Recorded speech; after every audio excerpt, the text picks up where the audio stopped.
लिबास अगर सफ़ेद है तो जरा संभल संभल कर चलिएगा साहेब, ये तोहमतों की दुनिया है, यहाँ दाग बड़ी जल्दी लगते हैं। कठुआ विधानसभा क्षेत्र से डॉक्टर भारत भूषण भारी मतों से जीते हैं। जनता ने अपना आशीर्वाद इन्हें दिया है। हिंदुस्तान समाचार की तरफ से भी इनको हार्दिक शुभकामनाएं। इनसे थोड़ी विशेष बातचीत करेंगे कि जिस तरह से जनता ने इन्हें अपना आशीर्वाद दिया है, इनकी जिम्मेवारियां भी बढ़ी हैं, तो आने वाले भविष्य में किस तरह से ये काम करेंगे और इनकी भविष्य में क्या योजनाएं हैं। जी डॉक्टर साहब, आपका हार्दिक अभिनंदन। धन्यवाद मोहन जी।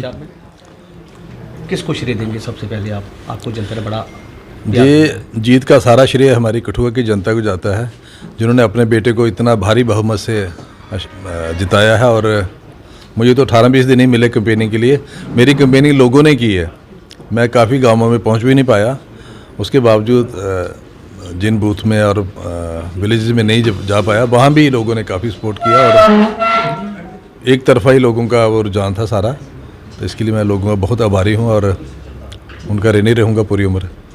प्रशासनिक सेवा से इस्तीफा देकर आप जनता की सेवा के लिए मैदान में उतरे हैं। लोगों ने उम्मीदों से भरकर उठकर आपको वोट किया है, क्योंकि ब्यूरोक्रेसी से लोग बड़े तंग आ गए थे। तो किस तरह की योजनाएं भविष्य में रहेंगी आप? देखिए, ऐसा है कि आप कह रहे हैं कि ब्यूरोक्रेसी से इसमें आया, वो बिल्कुल सही है। और अभी लोगों ने जो मेरे पे जिम्मेवारी डाली है, मेरी जिम्मेवारियाँ और बढ़ गई हैं और मैं सारी जो लोगों की प्रॉब्लम्स हैं उनसे बेखबर भी नहीं हूँ। काफ़ी सारी प्रॉब्लम्स का मुझे खुद भी पता है, क्योंकि मैं लोकल हूँ कठुआ का और कठुआ में रहा हूँ। कठुआ से बाहर मैंने शिफ्ट नहीं किया और ना ही करूँगा। तो लोगों से फीडबैक लूँगा और सिलसिलेवार तरीके से सभी जो प्रॉब्लम्स को एड्रेस करेंगे। अब जो प्रायोरिटी पे चीज़ें लेनी होंगी वो देखेंगे उनको। सर, कठुआ जिला से काफ़ी जो इलाका है वो कट चुका है, अब जो सोटा विधानसभा क्षेत्र में भी चला गया है। तो कठुआ के विकास के लिए किस तरह की योजनाएं होंगी? क्योंकि लोगों को सड़कें चाहिए, मूलभूत सुविधाएं होती हैं, बिजली पानी के मसले रहते हैं। तो पिछले 10 सालों से लोगों की नहीं सुनी गई है, लोग बड़े प्रताड़ित रहे हैं।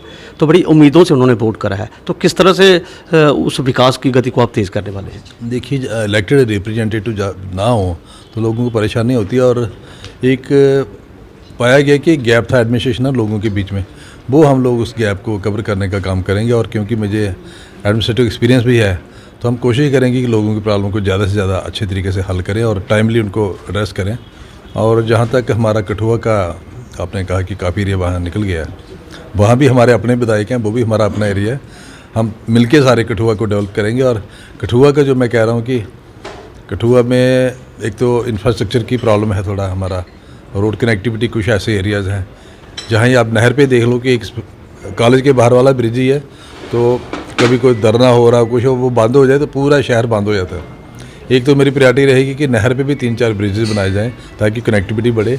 उसके अलावा जो हमारे जो 2 मेन रोड्स हैं हमारे, जो ड्रीमलैंड पार्क से कुकेचक तक, इसको भी वाइडनिंग का मेरे दिमाग में है। और एक सुबह कुछ लोग आए थे, मुझे कहने लगे कि रामलीला के पीछे पीछे भी एक रोड निकल जाए नगरी की साइड, उससे भी कनेक्टिविटी बढ़ेगी। तो काफ़ी सारे प्रपोजल हैं और रोड कनेक्टिविटी और शहर की सुंदरता को लेके भी काम करेंगे। ग्रीन सिटी हो, हमारा क्लीन सिटी हो। और वेस्ट डिस्पोजल का भी बड़ा देखा कि जगह जगह गंदगी के ढेर हैं, वो भी सिस्टम नहीं है कोई, वो भी देखना पड़ेगा उसको कि 4-4, 10-10 दिन गंदगी पड़ी रहती है, वो उसको भी एड्रेस करेंगे। सर, आप ब्यूरोक्रेसी में ज़्यादातर अपने समय बिताया है, राजनीति में अब हाल ही में अभी करीब 1 महीने से आप उतरे हैं, कैसा अनुभव रहा? किस तरह से लड़ाई लड़ेंगे आप? मैं इसको लड़ाई नहीं मानता, मैं जनता की सेवा मानता हूँ। तो जैसे मैंने वहाँ एज ए सेवा के तौर पे काम किया एज एडमिनिस्ट्रेशन में, जहाँ भी एज ए सेवक लोगों का बन के काम करूँगा। और जैसा मैंने पढ़ा कि अर्बन एरिया तो हमारी प्रायोरिटी रहेगी, लेकिन रूरल एरियाज़ में बड़ी हालत ख़राब है। मैं मलू साइड गया था पीछे जब कैंपेनिंग के दौरान, मलू हो गया, जो दिलवा साइड, वहाँ भी कनेक्टिविटी की बड़ी प्रॉब्लम है लोगों को। अभी भी 70 साल के बाद वहाँ रोड ही नहीं है और वर्चुअली खड्डों में लोग रह रहे हैं, वहाँ भी एड्रेस करेंगे उनकी प्रॉब्लम भी। और एक चौमुखी विकास करेंगे अपनी कंस्टिट्यूंसी का। कठुआ विधानसभा क्षेत्र की लोगों को और विशेषकर युवाओं को किस तरह का संदेश देंगे आप कि वो प्रेरित हों और अपने कामों की ओर ज़्यादा ध्यान दें? एक तो मैं कहूँगा कि जो हमारे पढ़ने वाले बच्चे वो पढ़ने की तरफ ज़्यादा ध्यान दें, खेल कूद की तरफ ध्यान दें। और जो बुरी आते हैं समाज में उनकी तरफ झुकाव ना हो। और जो हमारे नौजवान गलत साइड गए हैं, कोई ड्रग्स की तरफ गया है, कोई उस चीज़ का भी देखेंगे किस तरीके से सभी स्टेक होल्डर्स के लेके वो करेंगे कि इस प्रॉब्लम को कैसे एड्रेस किया जाए। क्योंकि पिछले 2-3 साल में हमारे काफ़ी लोग कठुआ के नौजवान जिन्होंने ठीक रहना चाहिए था और कोई अच्छा काम करना चाहिए, उनकी डेथ हो गई है। वो हमें बड़ा अफसोस है और कोशिश करेंगे कि वो लोग भी राष्ट्रीय धारा में जुड़े, मुख्य धारा में जुड़े और अच्छा काम करें और नशे की तरफ ना जाएं।